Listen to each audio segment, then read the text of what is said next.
বাংলাদেশের তারকা পেসার মুস্তাফিজুর রহমানকে এই বছরে আইপিএল থেকে বাদ দেওয়ায় আন্তর্জাতিক ক্রিকেটের মহলে বিতর্ক তৈরি হয়েছে। পাকিস্তানের সাবেক wicket keeper batter Rashid Latif তীব্র সমালোচনা করেছেন ভারতের রাজনৈতিক ও ক্রিকেটীয় দ্বৈতনীতির। তিনি প্রশ্ন তুলেছেন, যদি ভারত শেখ হাসিনাকে নিরাপদ আশ্রয় দিতে পারে তাহলে মুস্তাফিজ কেন আইপিএলে খেলতে পারছেন না।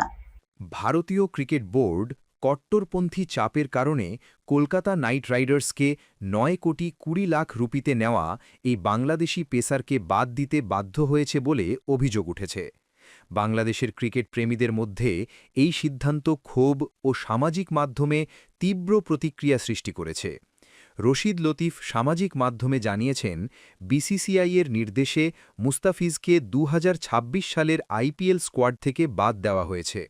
তিনি আরও আশঙ্কা প্রকাশ করেছেন, এই ধরনের পরিস্থিতি আন্তর্জাতিক ক্রিকেটেও প্রভাব ফেলতে পারে। বিশেষ করে নিরাপত্তা ঝুঁকি থাকায় বাংলাদেশ ভারতের মাটিতে আগামী মাসে অনুষ্ঠিত হওয়া টি-20 বিশ্বকাপে অংশ নেওয়া নিয়ে দ্বিধা করছে। টি-20 বিশ্বকাপের আয়োজন হবে ভারত ও শ্রীলঙ্কার যৌথ ব্যবস্থাপনায়।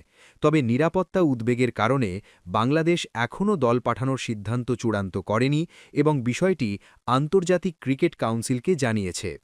মুস্তাফিজকে স্কোয়াড থেকে বাদ দেওয়ার এই ঘটনা শুধু ক্রিকেট নয়, দেশের সমর্থক ও ক্রীড়া সম্প্রদায়ের মধ্যে রাজনৈতিক ও সামাজিক বিতর্কও তৈরি করেছে। আন্তর্জাতিক পর্যায়ে বাংলাদেশের নিরাপত্তা ও খেলোয়াড়দের সুরক্ষা এখন গুরুত্বপূর্ণ প্রশ্নে পরিণত হয়েছে।